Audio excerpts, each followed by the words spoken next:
What's up, everybody? Welcome to the WaterBros podcast. It has been a minute, but we are back. It is the first episode of the off season, and we cannot be more excited to chat about all things off season, whether it be NFL, whether it be other sports, whether it be just the stuff that is going on that we love.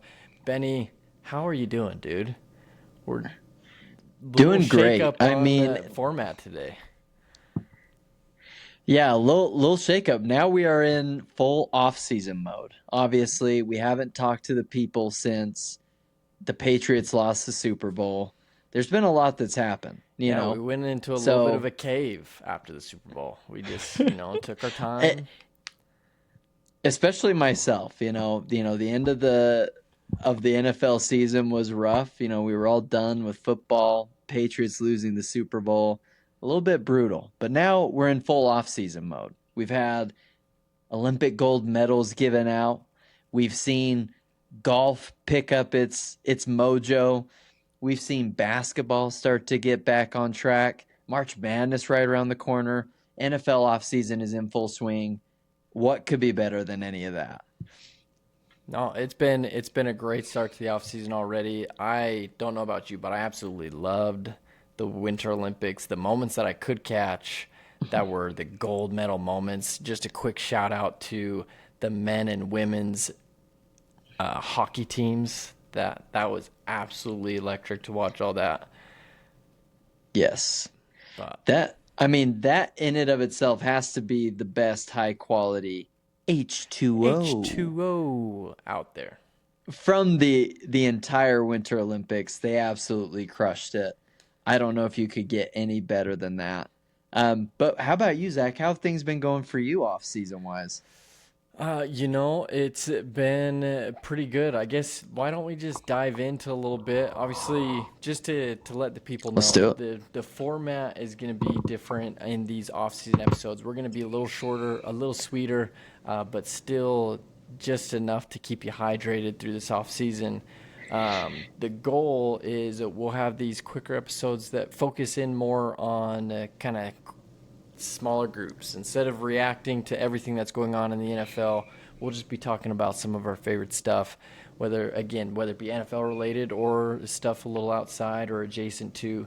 But today we are going to talk about the best of our combine hopes and what we're hoping in the upcoming draft, maybe what our teams will do, along with day one of free agency and what we think about some of those moves.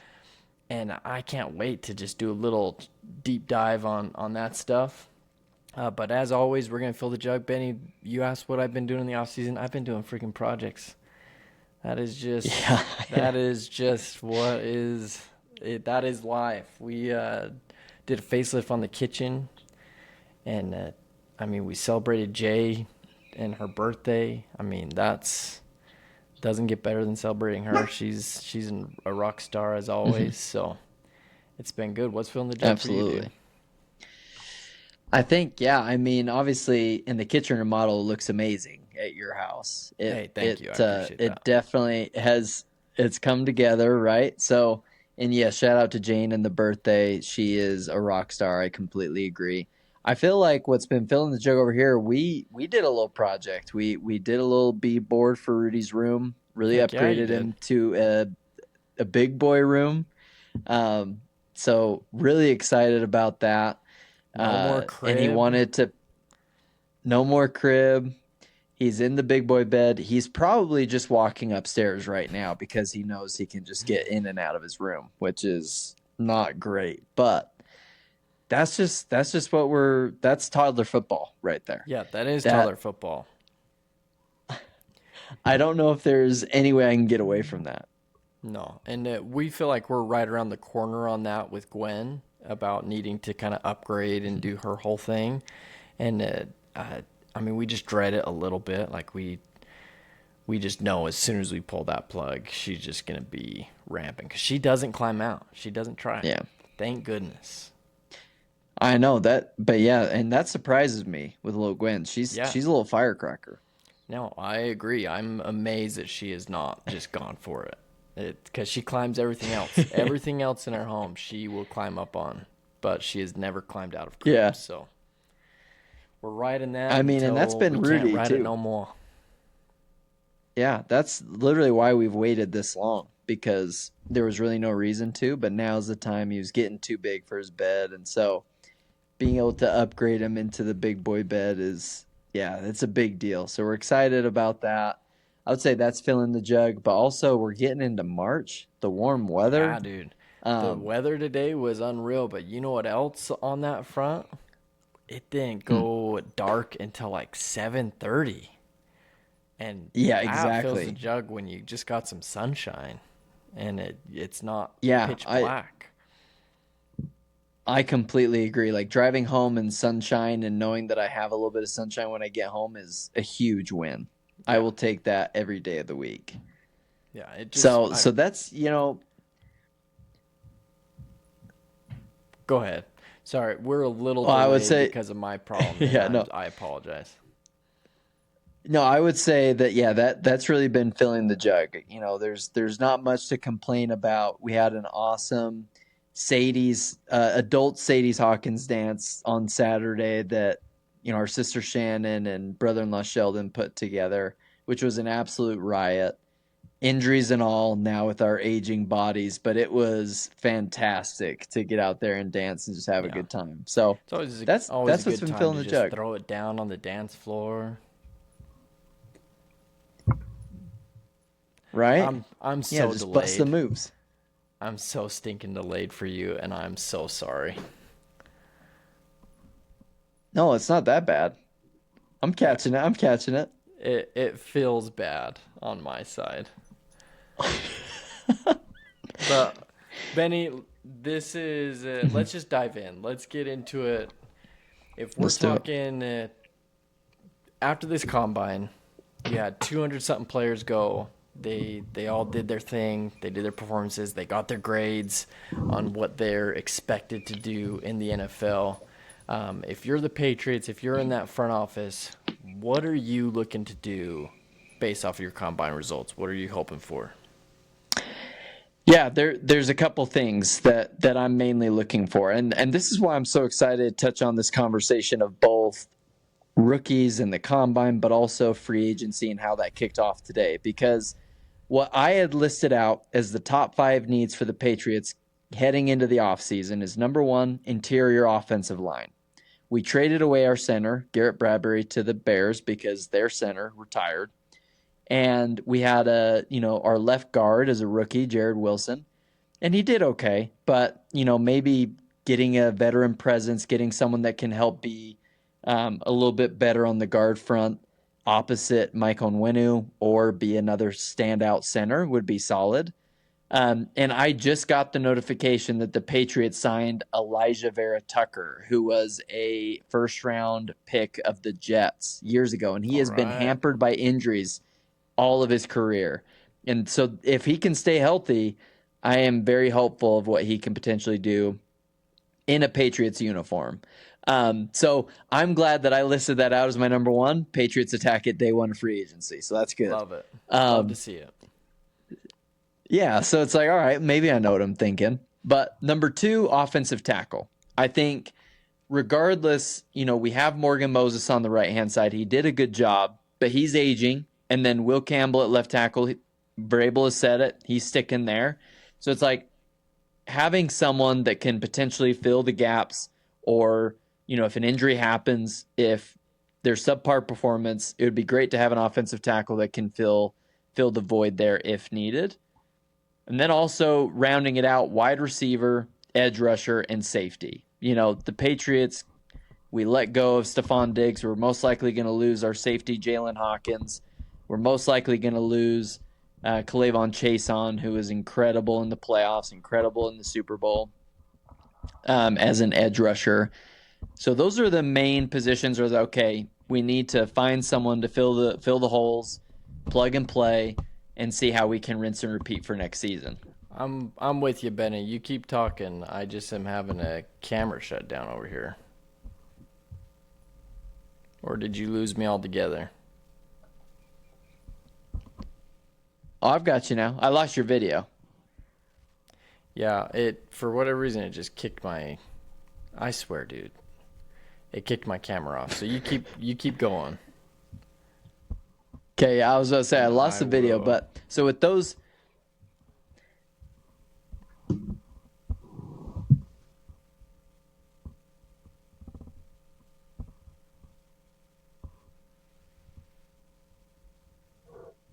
Oh wait, hold on one sec. We'll see. Keep going, Ben. You were on a roll. Okay. So now with all 5 of the positions that I feel like we should be targeting, what came out for me is okay, we have a late first round pick. I guess that's the blessing and curse of doing well in the NFL season, right? So you're picking late. So there are a couple players that I feel like should be top of the list for the Patriots. Number 1, maybe this is a bit of a homer thing, but Caleb Lomu, offensive tackle out of Utah. Mainly because you need a tackle. You're going to need to grow and get an additional tackle. He's someone who's raw, doesn't have to start right away. Bring him in the building, see what you can get out of him. A second wish list player that I was envisioning was someone like a TJ Parker, end of the first round, getting an edge rusher on a rookie deal out of Clemson. See if we can get someone like that. Then I kind of rounded out with, I don't think Monroe Freeling from USC is going to land in the late part of the first round, but I feel like he has a ton of upside alongside, a couple wide receivers that we might see there at the end, in either Denzel Boston or Jordan Tyson out of Washington and Arizona State. So I think those are a couple of the players that I feel like, hey, we can have, a good chance at getting, a solid player at the end of the first round.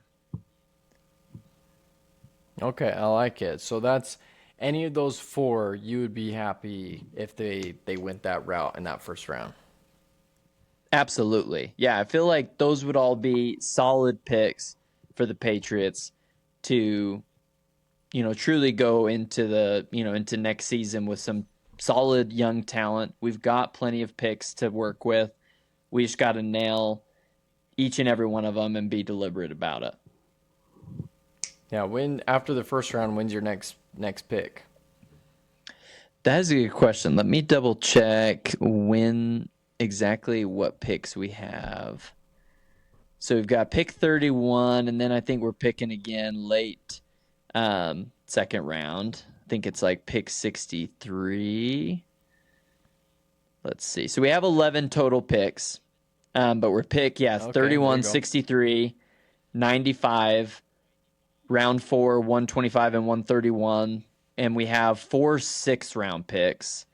So yeah, we've got a couple different options. There are a couple players that AI is on Google is telling me that the Patriots should go after. So instead of like a Caleb Lomu, they're saying Caden Proctor, tackle from Alabama, or they say like a Blake Miller, Zion Young, edge out of Missouri, or Akeem Mesidor out of Miami. I don't think he'll make it to that point, but I think that, there's going to be some decent options that the Patriots have to really – we're going to need young players to be able to perform and try and get back to where we were this season. No, 100%. And I think this will be really interesting too to your point, you're like, I don't think these guys are going to make it. We don't have a lot of QBs that are going to go first round. So it is going to be a skills guy, a O-line, and a tough edge rusher. Like those are going to be your picks in that first round, and it's going to be interesting to see how that all falls out. Benny, I like your thought process there. I think we're in, funny enough, I think similar boats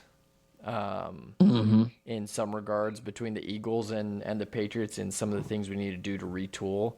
I think yours is definitely more offensive minded, but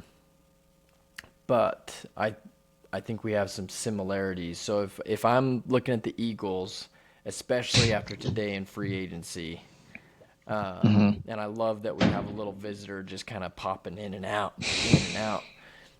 And I don't. The background there. And let's just say that this visitor brought me 4 pieces of gum and had one in his mouth like a little gremlin. He's just watching out. He just wants to make sure your brush is fresh for the pod and just keeping you square. That's it. That's important stuff. But I I guess love that you so. shouted out Caleb Lomu. I'm gonna be kind of in that same train. If I'm on the Eagles side going in, our first pick's the 23rd pick, so not as far back as you. I think we have a shot at getting a good guy. But I would love to see like a Spencer Fano come into the Eagles organization. Obviously, we lost our O-line coach, perennial, like he was the guy, had tons of success in developing O-line. But I think that's still going to be a good fit for Spencer Fano just from the standpoint that Utah is tough, hard-nosed football, and I feel like that is Philadelphia football as well. So I'd love to see Absolutely. Spencer Fano go there. And shout out Ties Dyes. We got the Utes repping the Utes a little bit today. Heck yeah. We don't have sponsors, but if we could have one, I wouldn't mind partnering with Ties Dyes. He does some good stuff. I think you have some of his stuff too, Benny. I do, yeah. Ties Dyes is legit. I would not mind that at all. Yeah, I'm with you there. So if you're looking for good college swag, he doesn't do all schools, I don't think, but he has some good stuff. But yeah, Spencer Fano O-line, in his combine, Spencer Fano, I think, did really well. His performance on the testing side did really well. They're saying he measured a little small, so maybe he goes interior, but even that for the Eagles isn't a bad match just because you got Landon Dickerson that is incredible but had injuries last year, is kind of getting towards probably the closer to the tail end of his career. So having someone like a Spencer Fano, even if you move him to the interior to help give us some depth, I think Spencer Fano could fit in really well. Given the fact that we did not bring back Goddard, I think you could see the Eagles go tight end route, trying to get a tough weapon to help rebolster the offense, like a Kenyan Sadiq. I think that would be, and I guess I should know if that's actually how you pronounce that. Did I nail that? Yeah, no, I think you nailed that. Yeah, that's how I would pronounce it. And to be honest with you, if the Eagles got 2 seconds there. If the Eagles got him at pick 23, I would lose my mind. After what he did at the so would combine, I don't think there's any way that he goes that low. His stock's way up, and I don't think he'll go that low either. But I'm just saying, if I could get him, that Eagles office, he's not opposed to trading up, making some moves potentially. That's true. You never know. They just picked up 4 other picks today, I believe. So compensatory picks, right? Yeah. And so I could see him making some moves, making some adjustments. We have a handful of second and third round picks. So maybe he does some wheeling and dealing to try and get the guy that they absolutely love. I'm curious to see how that unfolds.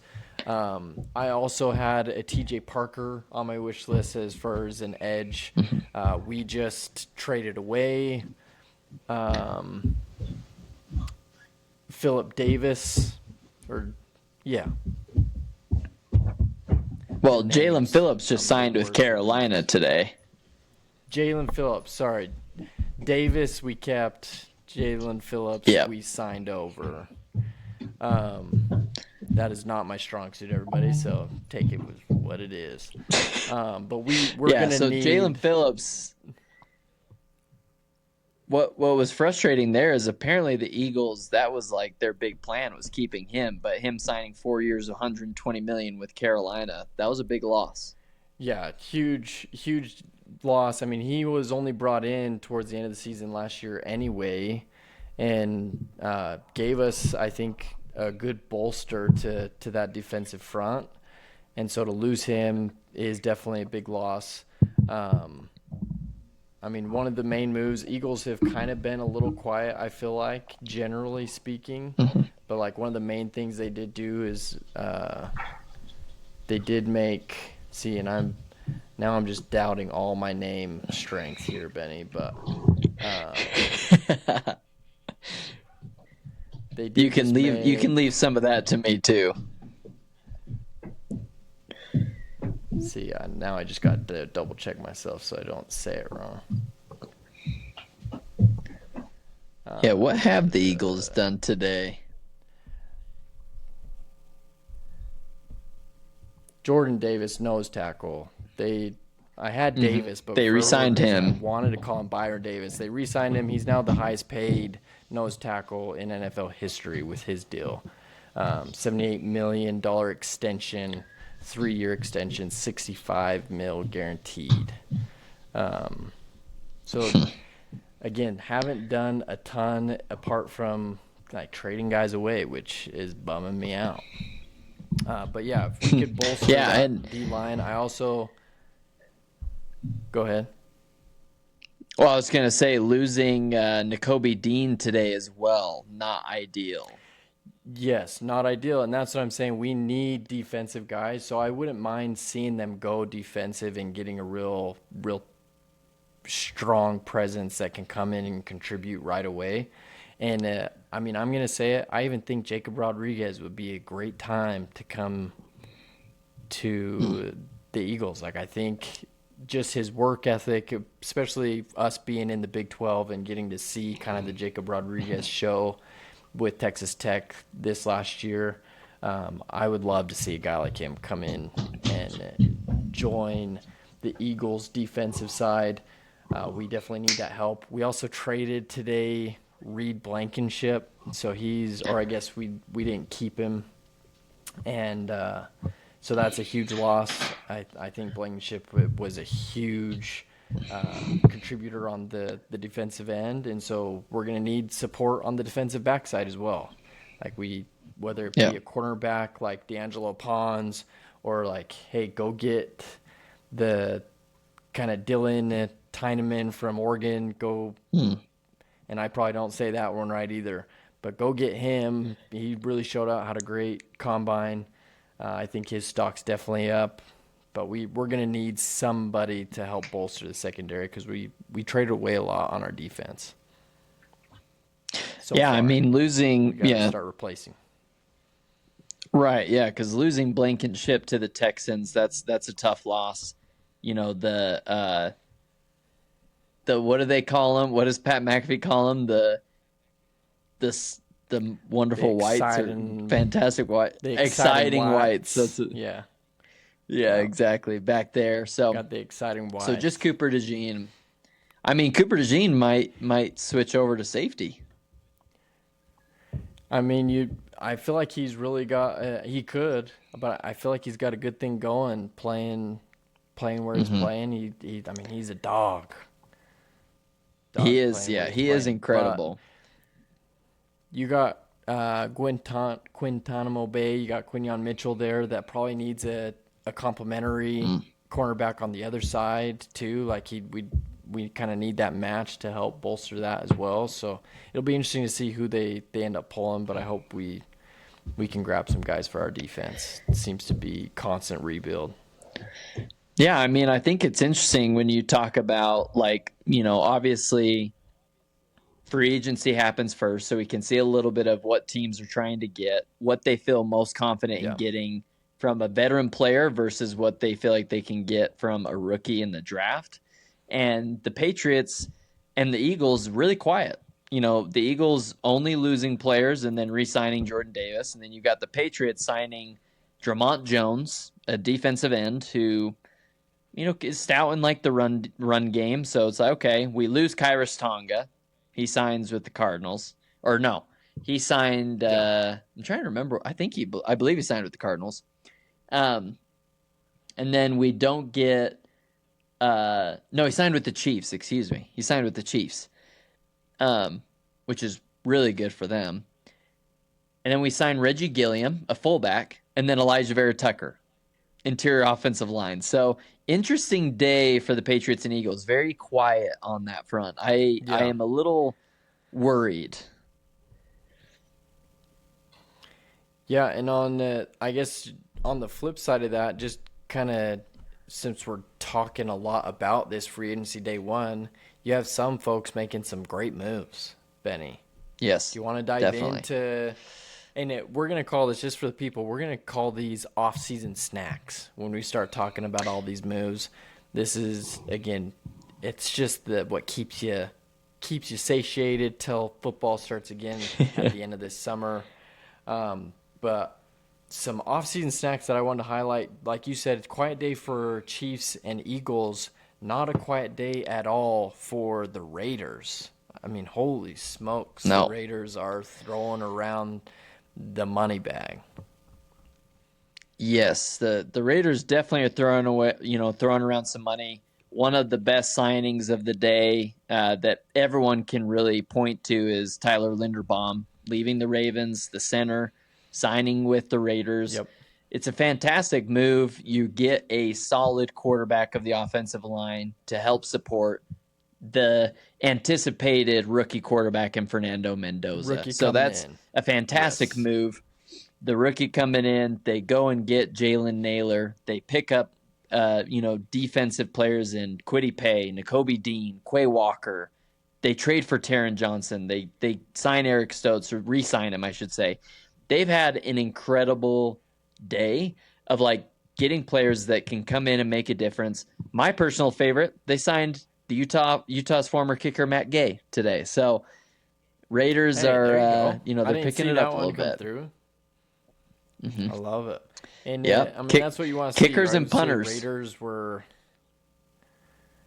Yeah, you need a good kicker and punter. That is crucial stuff. And you love to see, if I'm a Raiders fan, I'm excited to see how active and how much money they're throwing around to try to bolster that team that was, I mean, in a bad spot at the end of the season. So shout out to you Raiders, Yes. Dad, Pop, Yeah, of course. shout out Raiders to the fan, so Raiders. shout them out. Another one, Benny, that I'll throw out there that I think is a great move and maybe one that I'm most excited to see unfold is probably Mike Evans ending his time in Tampa Bay and going to the 49ers. I think that can be extremely dangerous. Yes, I do agree. I think it can be extremely dangerous. I was a little bit upset, to be honest, because I don't like the 49ers.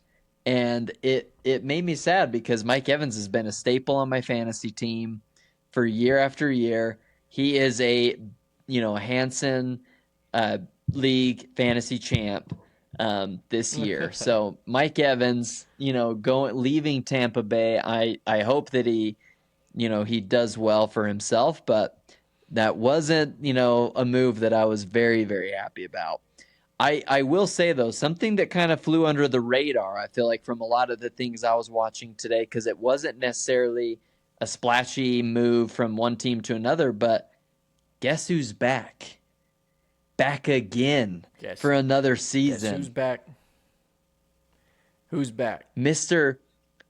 Travis Kelce re-signing with the Chiefs, running it back again next year. That's a big deal that I don't think back, a lot of people baby. are really talking about, Yeah, I mean, I think that's a huge deal. I sent Jane a gift today of Anchorman, that scene from Anchorman where she's like, hey, we talked about this. He's like, yeah, I thought you were joking. And it's Will Ferrell's Taylor Swift and Travis Kelce's the lady anchor, who I should know her name as the character, but I don't, which is like one of the main points of the movie is the misogynistic side. So that's L on my side. But he's like, I thought you were joking. I even wrote in my journal. He told me a very funny joke today. But no, he's back. He's coming for what, 15th season? Yeah, something like that. That, which is crazy. Yeah. I mean, I'm sure that Patrick Mahomes is going to be happy to have his number one target back. They're retooling. I think that was another big signing of the day. You get the Super Bowl MVP running back and Kenneth Walker signing in Kansas City. Yeah. Rich keep getting richer, it seems like. I was really surprised by this move, Ben, because if I were going and looking at, okay, what do the Chiefs need? I don't know that I would have been looking at the backfield running game. You have Pacheco, you have Kareem Hunt that did a good job for him. And so I guess I was a little surprised to see Kenneth Walker III going to the Chiefs, but I think they just got better. Like, I think that's a huge get for the Chiefs. Absolutely. I think not only is it good from a running perspective, but Kenneth Walker is incredible in the pass game. A great pass catching running back that I feel like was missing from that team.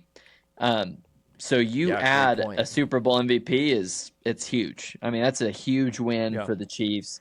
I was shocked to see that he landed there, but then again, Chiefs were going to chief, and they're going to figure it out. Yeah. To give Pat a great little check down option that can produce some yards, I think I wouldn't mind having Kenneth Walker III on my fantasy team again this next year, which I believe I traded him to you. Didn't I trade him to you? No, I think I Or traded was it him to vice you. So versa? It was I vice gave you versa. Kenneth Walker. Yep. That's too funny. That's right. That's right. We switched our Seattle running backs. That's right. Yeah. So I ended up getting I don't remember who was the other big piece in that trade I got, but it was definitely worth it to to see a trophy at the end of that fantasy season. I'll take that every day of the week. But another thing that's interesting that maybe didn't really take the shine because there's not very many splashy quarterbacks in free agency, but a $99 million cap hit being taken by the Dolphins to get rid of Tua Tagovailoa, which is wild. Wild. Yeah. And then you pair him as a second lefty in Atlanta with Michael Penix, and then you get Malik Willis down in Miami. I honestly don't think, if you would have asked me 2 years ago, hey, Tua's not going to be the starting quarterback in Miami, it's going to be Malik Willis, I wouldn't have believed you at all. Yeah, it is. That I think is one of the more fascinating moves. I think Tua, in my opinion, it seems like it's going by he'll be a backup, nothing else for a while. Is kind of where I feel like he's shifting to. Like I don't see them pivoting off of Michael Penix as being their guy. So, I mean, Tua's going to be now that veteran QB who never really, I think, got his chance in the sun.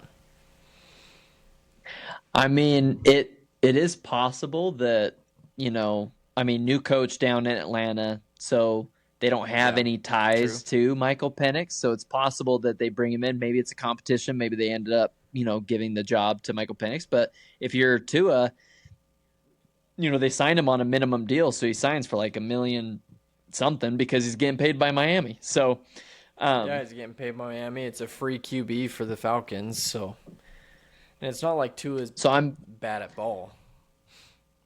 No, I think he's an extremely accurate quarterback. They have great weapons. When you have, and honestly, if the Falcons cannot figure out to get a quarterback to help Bijan Robinson, for heaven's sakes, I will be very frustrated. Yeah, because you got to do something.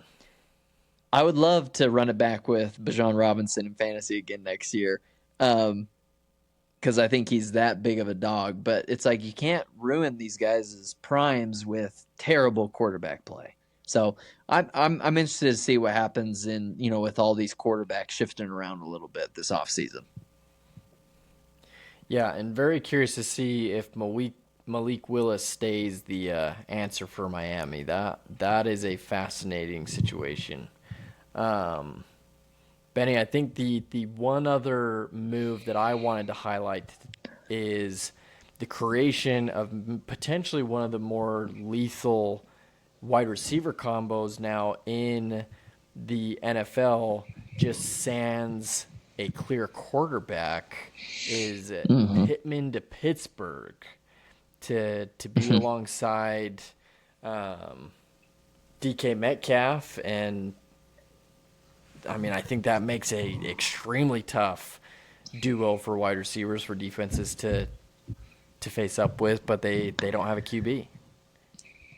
Yeah, I feel like if they can figure out who's going to be slinging the pill, they have some weapons. They lost Kenneth Gainwell as he ended up signing with Tampa Bay today. But when you get, Michael Pittman, who was the number one in Indy for a long period of time, but because of Alec Pierce's ascension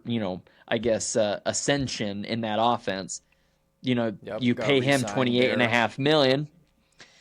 Yeah, you can't really start to fork out the additional money to Michael Pittman. So that was an interesting move that I did not see happening. The Steelers in back-to-back seasons trading for wide receivers. Would not have pegged that, but very, very good move by them because Michael Pittman can play. And I guess one question I have, Benny, and maybe I just missed it because it has been crazy. Has Aaron Rodgers given an official retirement decision? I don't think I've seen an official, hey, I'm out of here.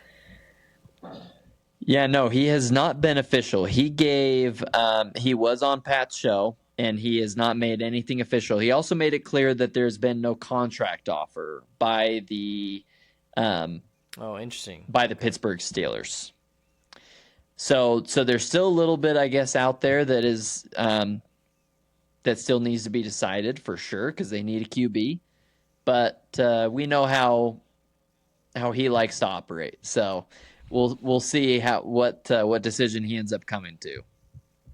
Yeah, and I'm hoping that is not the focal point of the offseason. I hope it's not a will he or won't he like it has been in years past. Hope it just happens, right. And if it happens, great. If not, great. Yeah, I seriously, dude. Rudy. I would draft Rudy in a heartbeat. We got that dog mentality. Sure. I seriously can't with this kid. He's just standing here, just staring at me.